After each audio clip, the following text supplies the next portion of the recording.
The lower basin is semi-arid, about 10 inches of rainfall per year. It was in the path of the Missoula floods, which were biblical in magnitude, which created a lot of devastation, but a lot of, pretty scenes as well. The 200-foot Palouse Falls is the tallest waterfall in our area. And I put this up here because my boss wanted me to cut the size of this project in half. And I said, I'm going to do the whole thing. And if I fail, I said, I'll go over Palouse Falls in a beer keg. And that was our wager. But I got scared because a month later I was walking below Palouse and that poor beaver took the plunge. I know, I felt bad. But look at the defiance in that beaver. Yeah. Not happy. So I got really scared. I'm like, I better get this done or I'm going to be on YouTube going over the falls. So the video doesn't work on these, so I'm just going to talk through it and we might throw some shorts at the end. So the devastation of the fires that we saw in the film at the onset, there was 150,000 acres burned in 2005 and 6, back-to-back years. And it killed fish in a 2-mile section. It burned the wood out of the river, burned the riparian, burned the upland. Now, other anthropogenic changes by man, this is right in our project site. That was in the 60s where they did this to, for flood control. But it was somewhat habitual to clean the channel in front of Camp Wooten. It's a camp for kids. So we were up against a lot of man-made change. And so we went from a beautiful, sinuous, complex, braided channel to a simplistic, not properly functioning channel. And the fires and the simplification reduced the potential for natural recruitment and retention of LWD. So we came up with a concept that we're going to accelerate this and we're going to use a helicopter to artificially recruit. And it's too bad this won't play, but we'll do it at the end. So artificial supplementation through Columbia Helicopters, we're our partner, they're the best. And it's really important now when you're doing these projects to be safe because things can go south quick, so always wear your helmet or energy dome. Thank you. So our source of trees, we had $20 trees somewhat donated by the Forest Service. They were blowdown due to the fire thinning stands and timber harvest. So when you get thinned stands, these trees are not used to the force of wind, right? So we got a ton of blowdown, so we got it, dead trees for 20 bucks a tree. But I like to use green trees, but they're 400 bucks a tree. We bought them from a private landowner. So we mixed them. So the details, we worked in the upper reaches, adjacent to the wilderness areas, high up as we could work. We did a geomorphic assessment. We determined that to be the best area for us to work. And we restored 2 miles, put 825 trees and 500 boulders in the river. Unfortunately, I'm the only person in the project, so I have to do blue and white collar tasks. Objectives, easily the most important to me, was habitat complexity. Secondarily, we did some floodplain connectivity based on the tribe's river vision about reconnecting surface to groundwater. And we had some fish passage, nothing like I've had to fix in the past where they're complete barriers, but these were concerns to certain age classes of fish under certain flows. So anybody have a guess how much it would cost to restore 2 miles of river after, man's haste has a price. You have to pay for past sins. $1 million. $1 million. Thank you. So using the drone, we took some aerial snapshots, and this is an emphasis on complexity. And these are the green trees, which to me they look natural and they function way better. They capture fine sediments, they build banks. They look like they've just fallen into the creek. If you start using wind-blown trees or trucked trees, to me they look like telephone poles, kind of phony, and they're more buoyant. So we put a lot of green trees on top of those dead woods.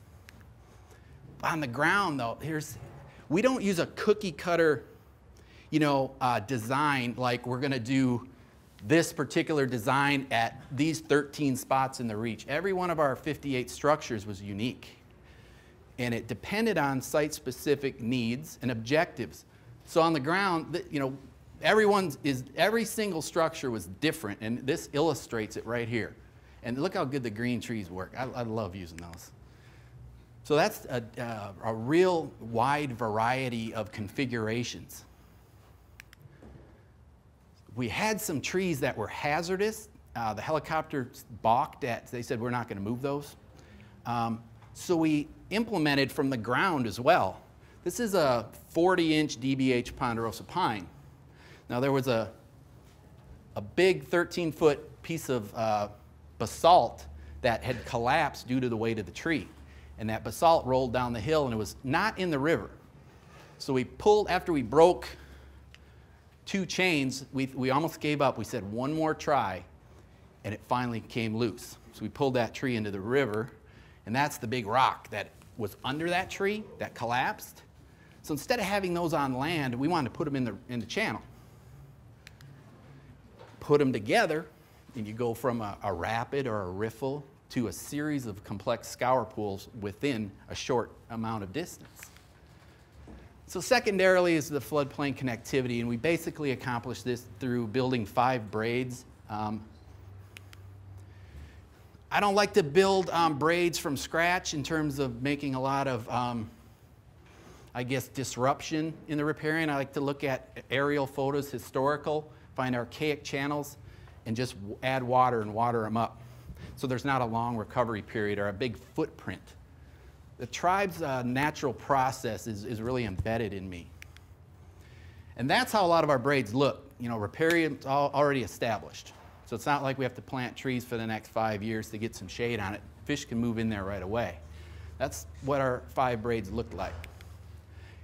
We also got some sheet water about 2 months after implementation when the flows came up. So this high terrace hadn't seen water in 20 years. They put a levee in there to actually log the riparian, and they never pulled out that levee. So we just punctured the levee and let water in there. So it's definitely reconnecting.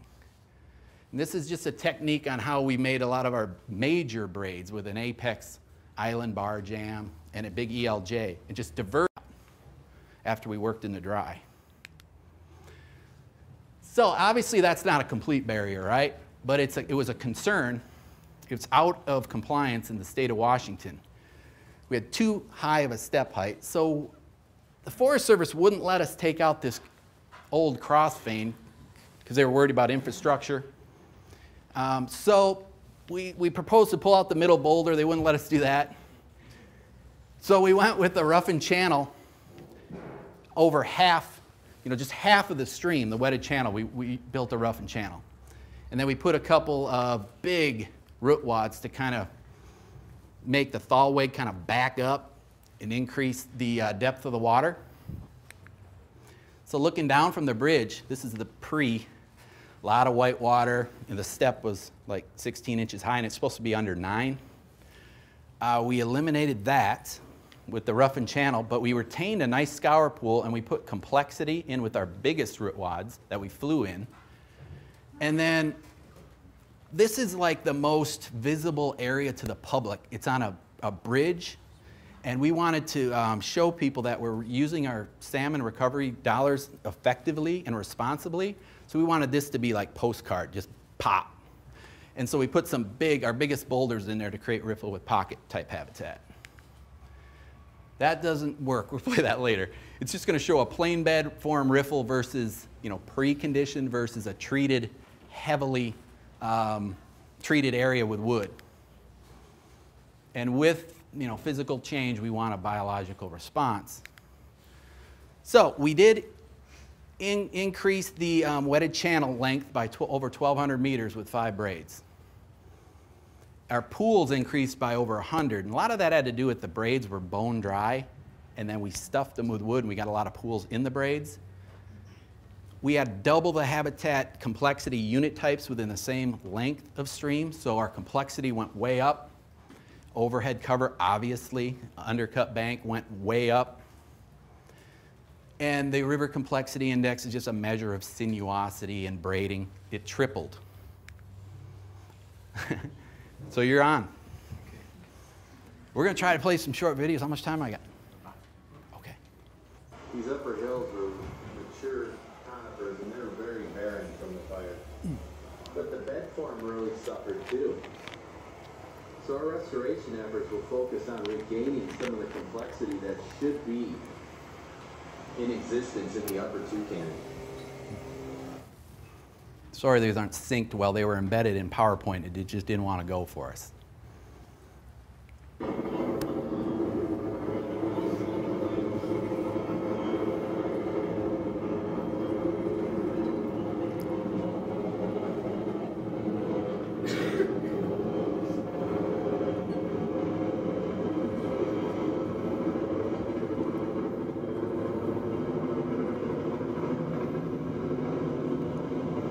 We got real aggressive with our placement too. This is not a flashy system. This is a Rosgan B, some hint of a C in there, spring fed. We could get real aggressive.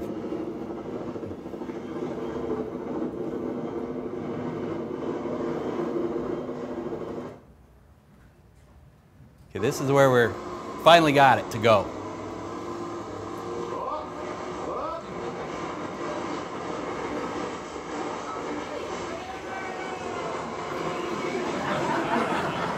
That's the construction crew. They were starting to waste money. They were burning money. They were starting to get mad. So they were happy then when we finally got it to go. We're just flipping that rock over, like clamshelling it over, because it was on the bank. It was right below that.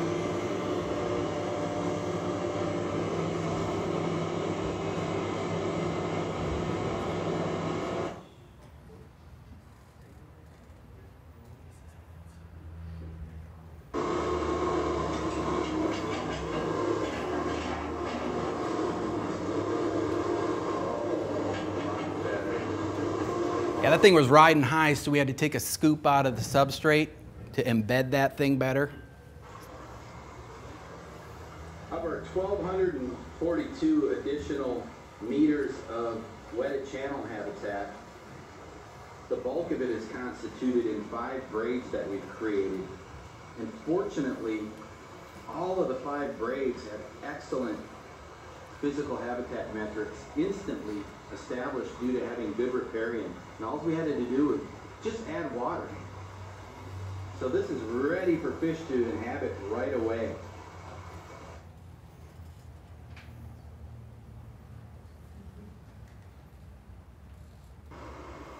Here's a very effective way to make a braid come off of the main stem.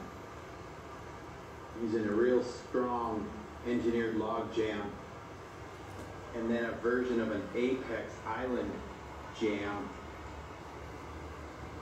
with most of the flow of the river, about 75%, 80% going right down the middle between those two. And then a couple deflector boulders in the middle of the creek. We cut a channel in here with an excavator, made a nice wishbone. So that's treated, and this is untreated. Very stark in contrast to the pre-treatment condition. That's why we got such a dramatic improvement in our results. There's a couple of root wads we placed to create a better scour pool, and this springer's taking advantage of the sorting of the gravel adjacent to it in a good hiding cover. It's digging a red right now. That was a glide before where they couldn't spawn, so we increased flow.